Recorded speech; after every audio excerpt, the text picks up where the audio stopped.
Hello दोस्तों, आज हम पढ़ेंगे यह अंत नहीं। और इसमें जो इम्पोर्टेंट पॉइंट है दलित चेतना का विकास। एक मेहनतकश मजदूर दलित परिवार के जीवन में एक दिन अचानक ऐसी घटना घटी कि सारा परिवार भूचाल के धक्के से जैसे दरक गया। मंगलू और सरबती की बेटी बिरमा के संघर्ष को यह कहानी उजागर करती है। मजदूरी करके पेट पालने वाले दलित परिवार की हमेशा यह इच्छा रहती है कि उनके बच्चे पढ़ लिख कर अच्छा जीवन जीने योग्य बने। यही सोचकर अभाव के दिन काटने वाले मंगलू ने किशन को शहर में कॉलेज की पढ़ाई के लिए भेजा था। बेटी की पढ़ाई को माँ बाप ने ज़रूरी नहीं समझा और बिरमा पढ़ाई से वंचित रही। घर के और बाहर के काम में वह माँ बाप का बराबर हाथ बटाती। मेहनत मजदूरी करने में वह भी उनके साथ खेतों में जाती। धान की कटाई के दौरान वह अक्सर खेतों पर काम करती। उस रोज भी वह धान काटने तेजभान के खेतों में गई थी। शाम होते होते काम के बदले में मिले धान के गट्ठर को उठाकर वह घर की ओर चल पड़ी थी।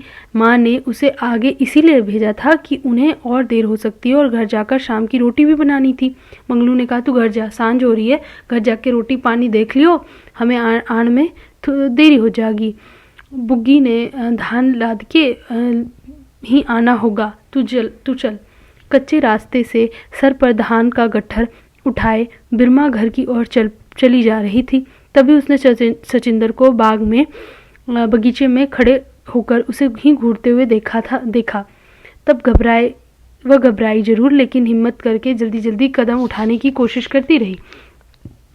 सचिंद्र उसके पीछे पीछे आ रहा था। अचानक उसने सामने आकर उसका रास्ता रोक लिया। बेहाई से बोला, सिर पर इतना बोझ है, थक गई होगी, थोड़ा सुस्ता ले। यह कहते हुए उसने बेशर्मी से बिरमा के गालों को छुआ और अब वह उसके सीने की ओर हाथ बढ़ा रहा था।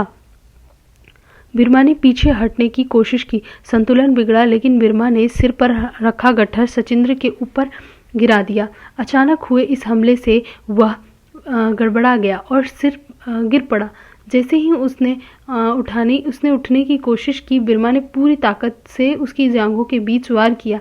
लात का प्रहार इतना तगड़ा था कि सचिंदर उठ नहीं पाया। बिरमा के इस अचानक हमले से वह एक कामी पुरुष भाग खड़ा हुआ। किसी तरह लड़खड़ाकर खेत में घुसकर गुम हो गया। बिरमा कुछ देर उसी क्रोधित मुद्रा में खड़ी रही। गुस्से में आकर उसका शरीर कांप रहा था। घर लौटकर बिरमा सहज नहीं हो पाई थी। माँ के आते ही अब तक का रोका हुआ आंसुओं का बांध फट पड़ा। माँ को सारी घटना बताई तो माँ कांप गई। उसे ढाढ़स बंधाकर और चुप रहने की सलाह देकर सरबती ने सारी बातें मंगलू को बताई। मंगलू के पांव तले की जमीन खिसक गई। उसने एक गहरी सांस खींची।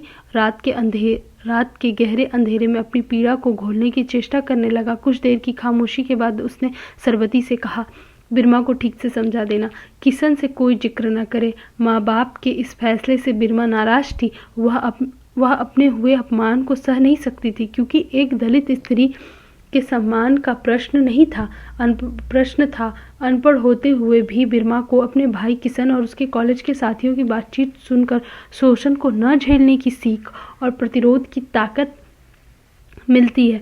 वह सचिंद्र से अपने अपमान का बदला लेने के लिए पंचायत से न्याय की अपील करती है। दलितों की नई पीढ़ी पढ़ लिखकर सवर्णों के अत्याचार के विरोध में खड़े होकर अपनी बिरादरी की स्त्री की अस्मिता बचाने के लिए संघर्ष को तैयार है। किशन ने सारी घटना सुनते ही अपने मन में ठान लिया कि लोकतांत्रिक प्रक्रिया की महत्वपूर्ण संस्था पंचायत द्वारा वह बिरमा के ऊपर हुए अन्याय के खिलाफ न्याय मांगेगा। पुरानी पीढ़ी अशिक्षा के कारण आत्मसम्मान, स्वाभिमान, संघर्ष, संगठन जैसे जीवन को बदलने वाले संदर्भों को समझने से अछूती रही है। इसलिए वह नई पीढ़ी को पंचायत में जाने से रोकना चाहती है।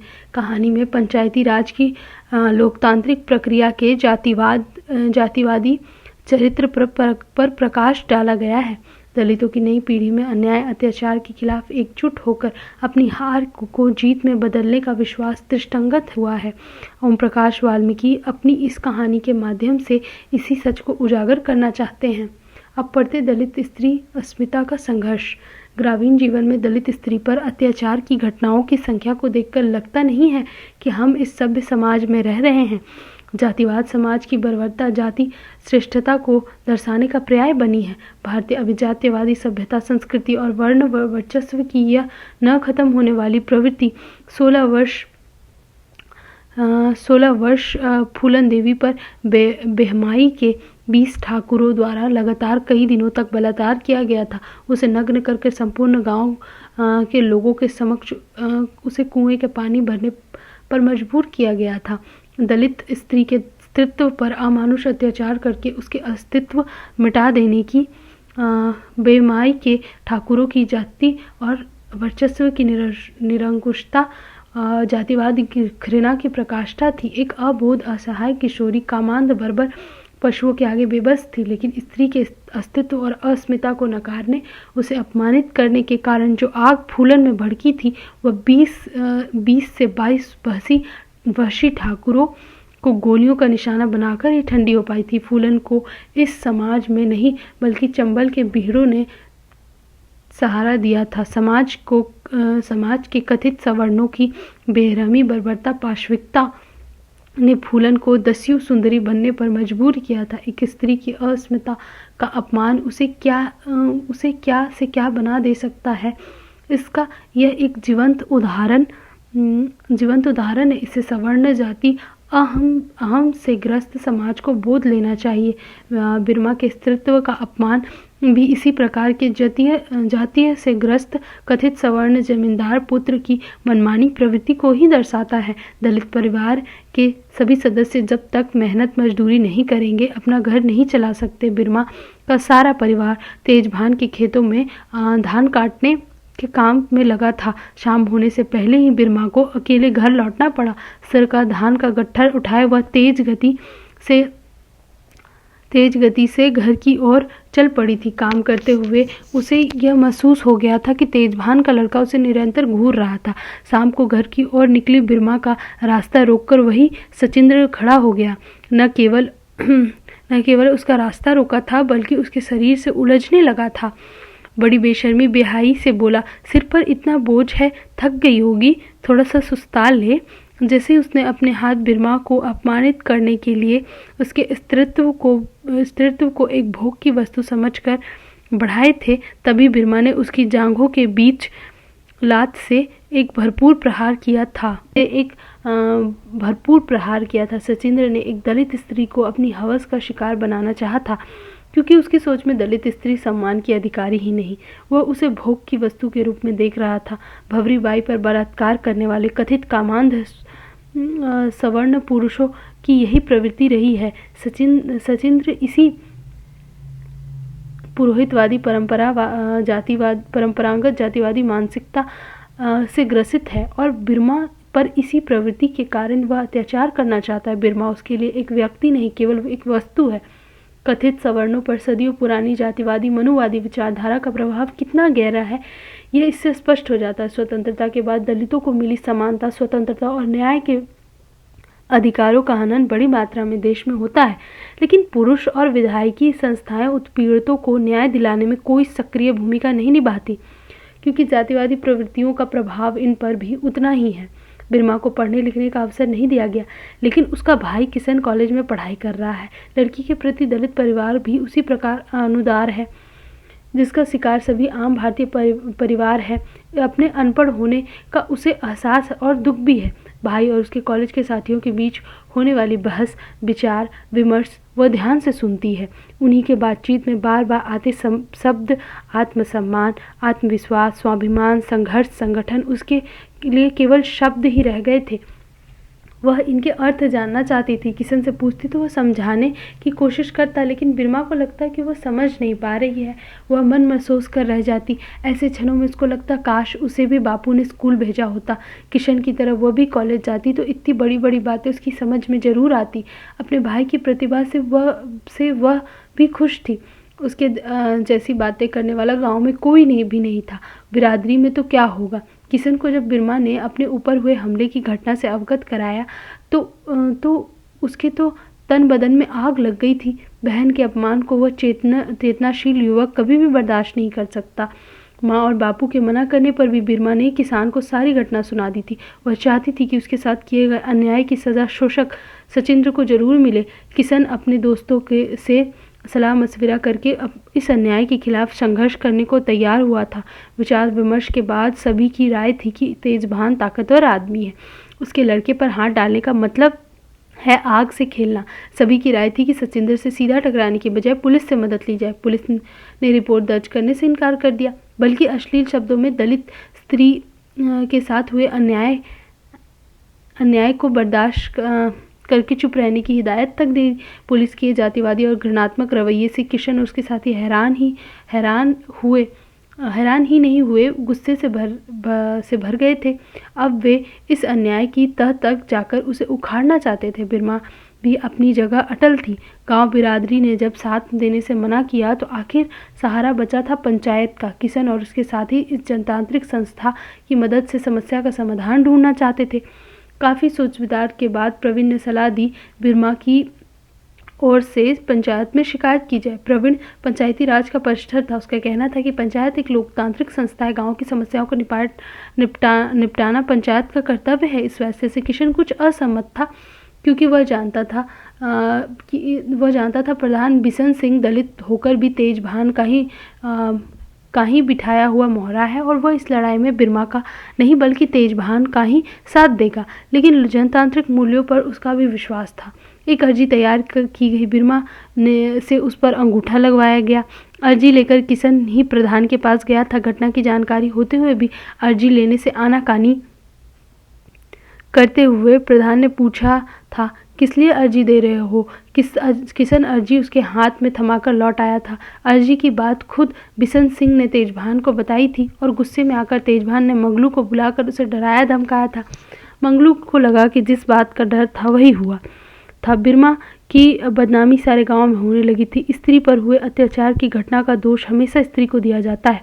पुरुष सत्तात्मक समाज का यही रवैया है। दोषी क्योंकि पुरुष होता है उसे गुनहगार नहीं माना जाता, बल्कि उसके अधिकारों में इसे जोड़ने का प्रयास किया जाता है। भारतीय समाज व्यवस्था की इस दोगली नीति के विरोध में कानून भी अपंग हो जाता है। बिरमा का न्याय के लिए संघर्ष करना परंपरावादियों की नज़र में उसके चरित्र को ऊंचा नहीं उठाता, बल्कि उसे ही दोषारोपण करके चुप रहने की हर कोई सलाह देता है। मंगलू ने गुस्से में भरकर जब किशन को पीटा तो बिरमा क्रोध से कांप उठी थी। उसने बापू के हाथ से डंडा छीनकर दूर फेंक दिया। आवाज में तीखापन भरकर बोली, वाह बापू, जो भाई अपनी बहन की आबरू की खातिर लड़ रहा है, तुम उसे पीट रहे हो। और जो अचानक उसके भीतर जमा सैलाब फूट पड़ा। बिरमा को रोते हुए देख मंगलू भी रो पड़ा और उसने रोते हुए विवशता भरे शब्दों में कहा, तू ही बता बेटी, मैं क्या करूं? वे सब जालिम लोग हैं। बिरमा ने कड़क कर कहा था कि कुछ मत करो बापू, जुल्म के आगे झुक जाने पर भी क्या होगा। बिरमा ने जिन शब्दों और स्वर में यह बात कही, उससे मंगलू का धैर्य बंधा था। वह जान चुकी थी कि आत्मसम्मान की लड़ाई में लड़की की बदनामी, आबरू मिट्टी में मिलना, कलंक लगना सब कुछ गौण बातें हैं। यह स्त्री के अस्तित्व को नकारने के बनाए गए सामाजिक टोटके हैं, जिनके डर से समाज का कोई भी उत्पीड़क व्यक्ति, खास करके महिला शोषण की शक्तियों से लड़ने की हिम्मत नहीं करती। स्त्री की आबरू का इस प्रकार एक काल्पनिक चित्र बनाकर रखा गया है कि जब भी स्त्री पर बलात्कार या उससे छेड़छाड़ की घटना घटित होती है, शंकाओं की सारी सुइयां उत्पीड़ित स्त्री पर आकर टिक जाती है। इस अन्यायपूर्ण परंपरा मनुवादी विचारधारा का विरोध करना केवल संगठन के बल पर किया जा सकता है। पुलिस, विधायिका, पंचायत, सभी राजतंत्र और लोकतंत्र की संस्थाएं स्त्री विरोधी विचारों प्रवृत्तियों के लोगों के मानो अड्डे बने हुए हैं, जिनसे न्याय प्राप्ति की आशा करना आज एक मजाक बन गया है। पंचायत के अन्यायपूर्ण फैसले को सुनकर जब किशन समेत सभी उदास हो गए थे तो बिरमा ने पंचायती राज की बखिया उखेड़ते हुए कहा, किशन भैया ठीक कहते थे, पंचायत में नियावा ना होता, जात बिरादरी देखी जावे, गुंडागर्दी होती है पंचायत के नाम पे। उसके इस कथन में पंचायत के प्रति रोष झलकता, लेकिन इस प्रकार की हार से वह निराश नहीं हुई। सबको संबोधित करते हुए बिरमा ने सभी को हिम्मत बंधाते हुए कहा, इस हार पर मुंह क्यों लटका रहे हो? ये अंत नहीं है। तुम लोगों ने मेरे विश्वास को जगाया है, इसे मरने मत देना। उसके भीतर कुछ उबल रहा था जो बाहर आना चाहता था। बिरमा के आत्मविश्वास को देखकर सभी दंग थे। उसमें जगे आत्मबोध व आत्मसम्मान ने सभी को एकजुट होकर संघर्ष करने की शक्ति प्रदान की थी। उन्होंने मिलकर कहा था, न बिरमा, यह अंत नहीं है, तुम्हें हमें ताकत दी है, हार को जीत में बदलेंगे, लोगों में विश्वास जगाकर, ताकि फिर कोई बिसन मोहरा न बने। ओम प्रकाश वाल्मीकि ने कहानी के मुख्य पात्र बिरमा के द्वारा जाति संघर्ष में सफल होने के लिए एकता और संघर्ष करने की शक्ति की जरूरत की ओर संकेत किया। दलित साहित्य की मूलभूत चेतना भी यही है। एक और पॉइंट है जो हमारे हिसाब से पढ़ लेना चाहिए, ताकि स्टोरी अगर कहीं पे भी आप लिख रहे हैं या फिर अगर इससे इतर भी कुछ बातें आती हैं प्रशासन को लेके, तो आप लिख सकते हैं। पुलिस और पंचायती राज का जातिवादी चरित्र, यह अंत नहीं है। कहानी के माध्यम से ओम प्रकाश वाल्मीकि ने दलित शोषितों के प्रति जातिवाद और भेदभावपूर्ण व्यवहार करने वाली कथित सवर्ण जातियों की घिनौनी प्रवृत्तियों को न केवल उखाड़ा है, बल्कि राज्य तथा जनतांत्रिक प्रणाली के प्रभाव द्वारा जातिवाद की जकड़न के कारण होने वाली अवहेलना का पर्दाफाश किया है। देश की स्वतंत्रता के 54 वर्ष का लंबा इतिहास जातिवादी प्रवृत्तियों को, गैर बराबरी को खत्म करके समानतावादी समाज की रचना नहीं कर पाया है। इसके कारणों और कथित सवर्ण सत्ताधारी की मानसिकता को यह कहानी उजागर करती है। बिरमा के हुए अपमान, उस पर हुए अन्याय के खिलाफ किशन और उसके साथियों ने सबसे प्रथम राज्य द्वारा स्थापित पुलिस का सहारा लिया। पुलिस का गठन आम नागरिकों की रक्षा करने हेतु किया गया है। इस जिम्मेदारी का निर्वाह करना इस नौकरी की पहली शर्त है। लेकिन ग्रामीण और शहरी पुलिस के जिस भेदभावपूर्ण रवैये से दलित, पिछड़ा और अल्पसंख्यक आतंकित है, उस वास्तविक स्थिति को इस प्रसंग में बयान किया गया है। किसान और साथियों द्वारा बिरमा पर हुए अत्याचार की घटना की रिपोर्ट दर्ज कराने के प्रयास को पुलिस इंस्पेक्टर यह कहते हुए, छेड़छाड़ हुई है, बलात्कार तो नहीं हुआ, तुम लोग इस बात का बतंगड़ बना रहे हो, गांव में राजनीति फैलाकर शांति भंग करना चाहते हो। मैं अपने इलाके में गुंडागर्दी नहीं होने दूंगा, चलते बनो। रिपोर्ट दर्ज करने से मना करता है। किशन और उसके साथी तो रिपोर्ट लिखाने के लिए ही आए थे। वे अपने जनतांत्रिक अधिकारों के लिए लड़ रहे थे। उनको वहाँ से हिलता न देख इंस्पेक्टर अजीब सी मुद्रा बनाकर बोला, फूल खिलेगा तो भौरे मंडराएंगे ही। उसने बेशर्मी से खीसे निपोरे। किशन ने जब तिलमिलाकर कहा, तमीज से पेश आइए, तो किशन के गाल पर एक झन्नाटेदार थप्पड़ इंस्पेक्टर ने देते हुए बड़ी मगरूरी से कहा, हरामी की औलाद, ये डंडा पूरा उतार दूंगा तो तुझे तमीज सिखाएगा, तो तू मुझे तमीज सिखाएगा। इंस्पेक्टर के अपमानित करने वाले शब्द और किशन को थप्पड़ मारना रिपोर्ट लिखने से मना करने के साथ साथ दलित, किशोरी और स्त्री के प्रति असम्मानजनक भाषा का बेझिझक इस्तेमाल करना कार्यरत पुलिस कर्मचारियों के जातिवाद रवैये को स्पष्ट करता है। बिरमा और किसान ने अपने न्याय के लिए संघर्ष को कायम रखते हुए अगला कदम उठाया। लोकतांत्रिक संस्था पंचायती राज पर किशन तथा उसके साथियों का विश्वास था। अतः न्याय के लिए पंचायत के सामने समस्या को रखना बहुत जरूरी समझा गया। प्रवीण ने कहा था, पिछले चुनाव में इस पंचायत को आरक्षित किया गया था। बिशन सिंह तुम्हारी बिरादरी का प्रधान है, वह जरूर इस मामले को गंभीरता से लेगा। बिरमा के अंगूठे की छाप अर्जी पंचायत के सरपंच को दी गई। पहले तो उसने अर्जी लेने से आनाकानी की। बिशन सिंह चूंकि तेजभान और उसकी बिरादरी के समर्थन से चुनाव जीता था, इसलिए वह तेजभान के विरोध में खड़ा होने का साहस नहीं कर सकता था, न ही उसके विरोध में जाने की उसमें हिम्मत थी। दबाव महसूस करते हुए वह इससे मुक्ति नहीं पा सकता था। अपनी वफादारी दिखाने अर्जी लेकर तेजभान की चौपाल पर पहुंचा। जाते ही अर्जी उनके सामने रख दी। अर्जी देखते ही तेजभान भड़क उठा। भंगी चमारों की यह हिम्मत! क्यों बे बिस्ना, तुझे प्रधान इसलिए बनाया था? चौधरी की घुड़की से बिस्ना के तो होश उड़ रहे थे। कहा, बैठा चौधरी साहब, इसलिए तो खुद चल के आया हूँ। जब से मंगलू ने किशन को कॉलेज पढ़ने भेजा है तो बस्ती में तो राजनीति होने लगी है और चौधरी साहब जमाना भी तो बदल गया है। बिशन ने इतना कहा था कि चौधरी तेजभान और भड़क गया। सत्ता के साथ उसके निकट संबंध होने को बड़े गौरव से बताने लगा। ओए बिस्ना, जमाना अभी भी पहले ही वाला है। तू मुझे सीख दे रहा है, अपनी औकात मत भूल। जमाना तब बदलेगा जब हम चाहेंगे। जा जाके अपनी प्रधानी संभाल, कहीं वो ही खतरे में ना पड़ जावे। होगा वो ही जो हम चाहेंगे। और इतना उन सभी को बता देना, दरोगा से लेकर एसपी तक सभी अपनी जाति के हैं। एक एक को अंदर करा दूंगा। ज़्यादा 3-5 करेंगे तो एनकाउंटर में मारे जाएंगे बिना मौत के। सामाजिक, आर्थिक और राजनीतिक सत्ता के जातिवाद चरित्र को तेजभान ने गर्वोक्ति भरे बयान से स्पष्ट कर दिया। पंचायत के फैसले के दिन न आरोपी को बुलाया गया, न फरियादी को, बस सिर्फ फैसला सुनाया गया था। सचिंद्र बल्द तेजभान ने बिरमा बल्द मंगलू के साथ राह चलते छेड़खानी करने की कोशिश की। भविष्य में ऐसी घटना ना हो इसलिए पंचायत सचिंदर पर 5 रुपये जुर्माना करती है। बिरमा, मंगलू, किशन, प्रवीण और अन्य साथी इस फैसले को सुनकर अवाक रह गए थे। किशन ने विरोध करने की कोशिश की तो उसे धक्का देकर बाहर निकाल दिया गया। पंचों के फैसले को पंच परमेश्वर का फैसला कहकर बात को ही खत्म कर दिया गया। पंचायत जैसी लोकतांत्रिक प्रक्रिया के द्वारा सबसे निचले स्तर पर न्याय दिलाने या समाज को प्रगति की ओर ले जाने की प्रथम सीढ़ी पर ही जातिवाद प्रवृत्तियों की जकड़न और ब्राह्मणवादी सत्ता के प्रभाव को देखकर सभी उदास हुए थे। सभी की उदासी को बिरमा ने इन शब्दों में बयान किया, किशन भैया ठीक कहते थे, पंचायत में न्याय न होता, जात बिरादरी देखी जावे है, गुंडागर्दी होती है पंचायत के नाम पे। इस निराशापूर्ण शब्दों में छिपे दर्द को समझने और प्रकट करने का सामाजिक प्रयास ही यह अंत नहीं कहानी है। तो यह अंत नहीं कहानी है, ख़त्म हो गया। MHD 3 का जितना भी कहानी था वो लगभग ख़त्म हो चुका है। वो सारी कहानियाँ ख़त्म हो चुकी है।